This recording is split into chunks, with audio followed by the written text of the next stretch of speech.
তামুলপুৰৰ ছোট আলিয়াত সদৌ বিটিচি সংখ্যালঘু ছাত্ৰ সন্থা চমুকৈ ABMCU ৰাজহুৱা সভা। ABMCUৰ ছোট আলিয়া আঞ্চলিক সমিতি গঠন। নলবাৰী জিলাৰ পৰা ফালৰি কাটি আহি নতুনকৈ BTRত অন্তৰ্ভুক্ত হোৱা উক্ত অঞ্চলৰ সংখ্যালঘু ৰাইজক নিজকে সংগ্ৰামী হিচাপে গঢ়ি তুলিবলৈ আহ্বান ABMCUৰ। অন্তত ABMCUৰ কেন্দ্ৰীয় সভাপতি টাইছন হুছেইনে সাংবাদিকৰ আগত প্ৰকাশ কৰে যে BTCত ভূমিৰ অধিকাৰ তথা মৰ্যাদা সহকাৰে জীয়াই থাকিবলৈ BJPক উৎখাত কৰিবলৈ BTCৰ সংখ্যালঘু ৰাইজে ভোট প্ৰদান কৰক। BJP চৰকাৰ বা হিমন্ত বিশ্ব শৰ্মা চৰকাৰ থাকিলে গণতন্ত্ৰ ধ্বংস হ'ব। BJP চৰকাৰে সংবিধান ধ্বংস কৰি দিয়াৰ ষড়যন্ত্ৰ কৰিছে। BJP আৰু ইয়াৰ সহযোগী দলসমূহে ভোট কম পাব, আসন কম পাব, সিমানেই এইখন দেশত গণতন্ত্ৰ আৰু সংবিধান শক্তিশালী হ'ব। এই শক্তিশালী হৈ উঠিলে দেশৰ সংবিধান আৰু গণতন্ত্ৰৰ প্ৰতি ভাবুকি কঢ়িয়াই আনিব। স্থানত প্ৰধানমন্ত্ৰী নৰেন্দ্ৰ মোদীয়ে মুছলমানসকলৰ অনুপ্ৰৱেশকাৰী বুলি কৰা বক্তব্যৰ প্ৰতিক্ৰিয়া প্ৰকাশ টাইছন হুছেইনৰ। BTR প্ৰধান প্ৰমোদ বড়োৱে 1 লাখ অজনজাতীয় লোকক উচ্ছেদ কৰিব বিচাৰিছে। উচ্ছেদ কৰি BTC অঞ্চলত মানৱীয় সংকটৰ সৃষ্টি কৰিব বিচাৰিছে। এইবোৰ কৰি নিজকে শান্তিৰ ধ্বজাবাহক হিচাপে পৰিচয় দিবলৈ প্ৰমোদ বড়োৱে লাজ পাব লাগে। প্ৰমোদ বড়োৱে দিল্লী, দিছপুৰ আৰু নাগপুৰৰ ছোটলিপিত BTCত উচ্ছেদ কৰিব বিচাৰিছে। 7 বছৰে ABMCUৰ প্ৰয়াত সভাপতি লাফিকুল ইছলাম আহমেদৰ হত্যাকাৰীক কৰায়ত্ব কৰিব নোৱাৰা হাগ্ৰামা আৰু প্ৰমোদ বড়ো চৰকাৰক ধিক্কাৰ টাইছন হুছেইনৰ। BJP মিত্ৰজোঁট চৰকাৰে হত্যাকাৰীক লুকুৱাই ৰখাৰ অভিযোগ টাইছন হুছেইনৰ। স্পষ্টভাৱে BJPৰ বিৰুদ্ধে আমি কথা কৈ আহিছোঁ, কাৰণ আজিৰ তাৰিখত যিখন সংবিধানৰ শপত লৈ BJPয়ে চৰকাৰ চলাইছে, হিমন্ত বিশ্ব শৰ্মা ডাঙৰীয়া মুখ্যমন্ত্ৰী হৈছে, সেই BJP দলটোৱে বা হিমন্ত বিশ্ব শৰ্মা ডাঙৰীয়াই প্ৰত্যেক দিনাই দেশৰ সংবিধানখন ধ্বংস কৰাৰ প্ৰচেষ্টা চলাই আহিছে। এই দেশখনৰ স্বাধীনতা সংগ্ৰামত এই অঞ্চলৰ জনগণে জাতি, ধৰ্ম, বৰ্ণ, ভাষা নিৰ্বিশেষে অংশগ্ৰহণ কৰি ব্ৰিটিছৰ বিৰুদ্ধে নিজৰ তেজ দি স্বাধীনতা লাভ কৰিছে। আৰু এই স্বাধীনতাৰ যৌক্তিক প্ৰাপ্তি হিচাপে আমি দেশৰ সংবিধান পাইছোঁ, যি সংবিধানত ধৰ্ম নিৰপেক্ষতাৰ কথা, সমাজতন্ত্ৰৰ কথা কোৱা হৈছে। কিন্তু আজিৰ তাৰিখত এইখন চৰকাৰে বা বিশেষকৈ BJP দলে সংবিধানখন ধ্বংস কৰি দিয়াৰ ষড়যন্ত্ৰ কৰিছে। সেইকাৰণে আমি স্পষ্টকৈ কৈছোঁ যে এই নিৰ্বাচনত BJPয়ে যিমান ভোট কম পাব, BJPয়ে আৰু ইয়াৰ সহযোগী দলসমূহে যিমান ভোট কম পাব, আৰু BJP আৰু সহযোগী দলসমূহে যিমান আসন কম পাব, সিমানেই এইখন দেশত গণতন্ত্ৰ আৰু সংবিধান শক্তিশালী হ'ব। যদি এই নিৰ্বাচনত BJP আৰু অধিক শক্তিশালী হৈ উঠে, তেতিয়াহ'লে আগন্তুক দিনত তেখেতসকলে এইখন দেশৰ সংবিধান আৰু গণতন্ত্ৰৰ প্ৰতি ভাবুকি কঢ়িয়াই আনিব। এই কথা ইতিমধ্যে স্পষ্ট হৈ পৰিছে। ইতিমধ্যে দেশৰ প্ৰধানমন্ত্ৰী নৰেন্দ্ৰ মোদী ডাঙৰীয়াই যোৱাকালি ৰাজস্থানত এইখন সভাত মুছলমানসকলক অনুপ্ৰৱেশ আখ্যা দি এক তীব্ৰ সাম্প্ৰদায়িক মন্তব্য কৰিছে। আল্টিমেটলি কথাখিনি স্পষ্ট হৈ পৰিছে যে BJPৰ হাতত উন্নয়নৰ কোনো ইছ্যু নাই। বিশেষকৈ এই BTC অঞ্চলটোত নিশ্চয় আপোনালোক আটাই জানে যে UPPL দলে শাসন কৰি আছে। আজি প্ৰমোদ বড়ো ডাঙৰীয়াই শান্তিৰ কথা কয়, কিন্তু প্ৰমোদ বড়ো ডাঙৰীয়াই আজি গোটেই BTCৰ পৰা 1 লাখ সংখ্যালঘু মুছলমান পৰিয়াল, বিভিন্ন অজনজাতি পৰিয়ালক যে উচ্ছেদ কৰিব বিচাৰিছে, আজি উচ্ছেদ কৰি এই অঞ্চলটোত এক হিউমেন ক্ৰাইচিছ, মানৱীয় সংকটৰ সৃষ্টি কৰিব বিচাৰিছে। তো প্ৰমোদ বড়ো ডাঙৰীয়াই এনেকৈ BTCত উচ্ছেদ চলাব বিচাৰি, জনগণক মাটিৰ অধিকাৰৰ পৰা বঞ্চিত কৰিব বিচাৰি কেনেকৈ শান্তিৰ ধ্বজাবাহক হিচাপে নিজকে পৰিচয় দিছে, তেখেতে লাজ পাব লাগে। আমি স্পষ্টকৈ কৈছোঁ যে এই BTC অঞ্চলটোত BTC চুক্তি অনুসৰি 2003 চনৰ 10 ফেব্ৰুৱাৰীৰ আগৰে পৰা বসবাস কৰি থকা প্ৰত্যেকটো জাতি জনগোষ্ঠীৰ ভূমিৰ অধিকাৰ 100% সুৰক্ষিত আছে। কিন্তু আজিৰ তাৰিখত প্ৰমোদ বড়ো ডাঙৰীয়াই দিল্লী, দিছপুৰ আৰু নাগপুৰৰ ছোটলিপিত এই BTC অঞ্চলটোত উচ্ছেদ কৰি তেওঁলোকে এই অঞ্চলত এক মানৱীয় সংকটৰ সৃষ্টি কৰিব বিচাৰিছে। আমি ইতিমধ্যে ABMCUৱে এই BTC অঞ্চলৰ উচ্ছেদৰ বিৰুদ্ধে ধাৰাবাহিক আন্দোলন কৰি আহিছোঁ, ভূমিৰ অধিকাৰ বিচাৰি আন্দোলন কৰি আহিছোঁ। আৰু ABMCUৱে এনেকুৱা এটা সংগঠন নহয়, ইতিমধ্যে আমি কৈছোঁ যে গোটেই বছৰ আমি চৰকাৰৰ বিৰুদ্ধে আন্দোলন কৰিম, গোটেই বছৰ আমি চৰকাৰৰ ভুল নীতিৰ বিৰুদ্ধে আমি আন্দোলন কৰিম, আৰু নিৰ্বাচনৰ সময়ত আমি মনে মনে নাথাকোঁ। ABMCU BTC অঞ্চলৰ সংখ্যালঘু অসমৰ সংখ্যালঘু ৰাইজৰ এক জাতীয় সংগঠন হৈছে হিচাপে এই নিৰ্বাচনৰ দৰে জটিল মুহূৰ্তত আমি ৰাইজক উচিত পথ, সৎ পথ আমি দেখুৱাব লাগিব। ৰাইজে কোন পথেৰে গ'লে ৰাইজৰ নিৰাপত্তা নিশ্চিত হ'ব, এইখিনি কথা আমি ক'ব লাগিব। কাৰণ গোটেই বছৰ, গোটেই জীৱন ABMCUৱে BTC তথা অসমৰ সংখ্যালঘু মুছলমান ৰাইজৰ অধিকাৰৰ হৈ যুঁজি আহিছে।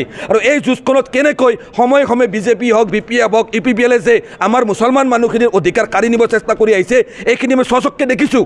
তেওঁলোকৰ ষড়যন্ত্ৰৰ বিৰুদ্ধে আমি যুঁজি আহিছোঁ। আজি যদি ABMCUৱে আন্দোলন কৰিব থিয় নহ'লহেঁতেন, 2023 চনত BTCত প্ৰমোদ বড়োৱে প্ৰায় 1 লাখ পৰিয়ালক উচ্ছেদ কৰি পেলালেহেঁতেন। একমাত্ৰ ABMCU থিয় হৈছে, ABMCUৱে ৰাজপথত আন্দোলন কৰিছে, ABMCUৱে আইনী যুঁজ চলাইছে, তাৰ বাবে প্ৰমোদ বড়ো থমকি ৰৈছে। আৰু সেইকাৰণে আমি স্পষ্টকৈ আহ্বান জনাইছোঁ যে এইবাৰ BTC অঞ্চলত কোকৰাঝাৰ লোকসভা সমষ্টিতে হওক বা দৰং ওদালগুৰি লোকসভা সমষ্টিতে হওক, এই অঞ্চলৰ ৰাইজে নিজৰ ভূমিৰ অধিকাৰ এই অঞ্চলত মৰ্যাদা সহকাৰে জীয়াই থকাৰ পৰিৱেশ বিচাৰি বিজেপিক উৎখাত কৰিবলৈ ভোট প্ৰদান কৰিবলৈ আমি ইতিমধ্যে এবিএমচক আহ্বান জনাইছোঁ। কিছুমাহ পূৰ্বে নলবাৰী জিলাৰ চুটোৱালিয়া পঞ্চায়তটো BTCৰ অন্তৰ্ভুক্ত কৰি দিয়া হৈছিলে আৰু ইয়াৰ অঞ্চলৰ কেইবাখনো গাঁও আমাৰ তামোলপুৰ জিলাৰ অন্তৰ্ভুক্ত হৈছিলে।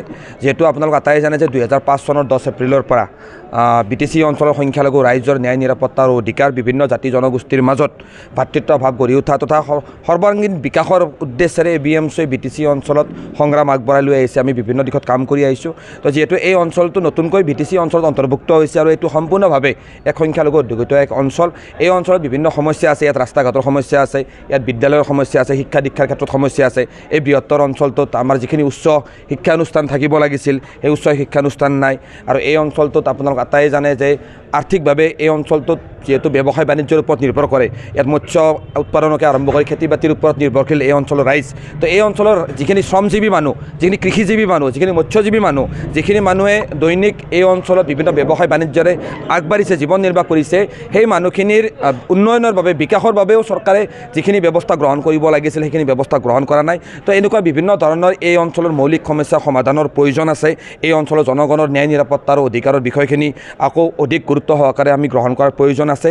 সেই উদ্দেশ্যেৰে আজি এবিএমচিৰ তামোলপুৰ জিলা সমিতিৰ উদ্যোগত এই বৃহত্তৰ চুটোৱালিয়া অঞ্চলৰ মিলন বজাৰ এই প্ৰাংগণত এখন আমি বিশাল ৰাজহুৱা সভা অনুষ্ঠিত কৰিছোঁ আৰু এইখন সভাতে প্ৰথম পৰ্যায়ত চুটোৱালিয়া আঞ্চলিক সমিতি নামেৰে এখন পূৰ্ণাংগ আঞ্চলিক সমিতি গঠন কৰা হৈছে। 51জনে আমি এখন আঞ্চলিক সমিতি গঠন কৰিম আৰু এই ৰাজহুৱা সভাত এই বৃহত্তৰ এই অঞ্চলৰ ৰাইজ, মুৰব্বী সমাজ, এই অঞ্চলৰ বিশিষ্ট ব্যক্তিসকলে হিলদল ভাঙি ওলাই আহিছে, স্বতঃস্ফূৰ্তভাৱে এই সভাত অংশগ্ৰহণ কৰিছে।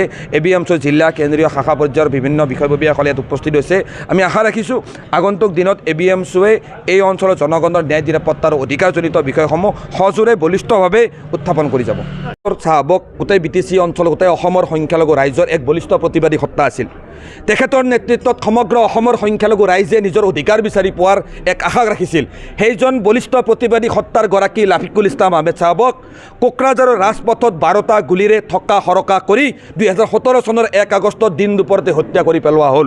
সেই সময়ত আমি স্পষ্টভাৱে দাবী কৰিছিলোঁ যে লাফিকুল ইছলাম আহমেদ চাহাবৰ হত্যাকাণ্ড এক ৰাজনৈতিক হত্যাকাণ্ড, কিন্তু সেই সময়ত আমাৰ যি দাবীৰ প্ৰতি চৰকাৰে গুৰুত্ব প্ৰদান নকৰিলে। সেই সময়ৰ BTCC ভাগ্ৰামা মহিলাৰী ডাঙৰীয়াও স্পষ্টভাৱে এই হত্যাকাণ্ড ৰাজনৈতিক হত্যাকাণ্ড বুলি কৈছিল। সেই সময়ৰ সৰ্বানন্দ সোণোৱাল অসমৰ মুখ্যমন্ত্ৰী, তেখেতেও হত্যাকাৰী গ্ৰেপ্তাৰ কৰা হ'ব বুলি কৈছিল, কিন্তু আজি 7টা বছৰ পাৰ হ'ল লাফিকুল ইছলাম আহমেদৰ হত্যাকাৰী গ্ৰেপ্তাৰ নহ'ল। ভাগ্ৰামা মহিলাৰী ডাঙৰীয়া BTCC বৈঠকতে লাফিকুল ইছলাম আহমেদৰ হত্যাকাৰী গ্ৰেপ্তাৰ কৰিবলৈ যিখিনি ব্যৱস্থা গ্ৰহণ কৰিব লাগিছিল সেইখিনি কোনো ব্যৱস্থা গ্ৰহণ নকৰিলে। পৰৱৰ্তী সময়ত প্ৰমোদ বড়ো ডাঙৰীয়াই BTCত চিফ হ'বলৈ যেতিয়া আহিল, তেতিয়া তেখেতে শ্লোগান দিলে যদি BTCত প্ৰমোদ বড়ো ডাঙৰীয়া চিফ হয়, UPPL চৰকাৰ যদি আহে, তেতিয়াহ'লে 2 মাহৰ ভিতৰত লাফিকুল ইছলাম আহমেদৰ হত্যাকাৰী গ্ৰেপ্তাৰ কৰা হ'ব।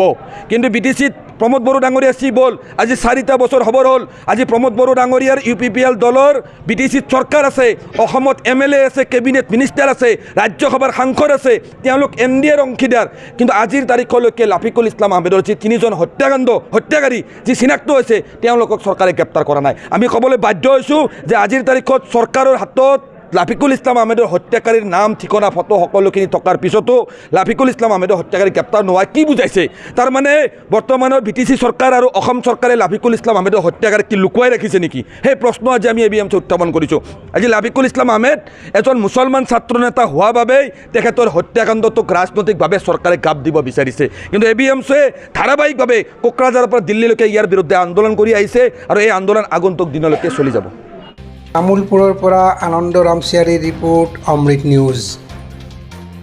অমৃত প্ৰবাহ অসমীয়া সাপ্তাহিক কাকতৰ ডিজিটেল সংস্কৰণ অমৃত নিউজ, সত্যৰ সন্ধানত অমৃত নিউজ।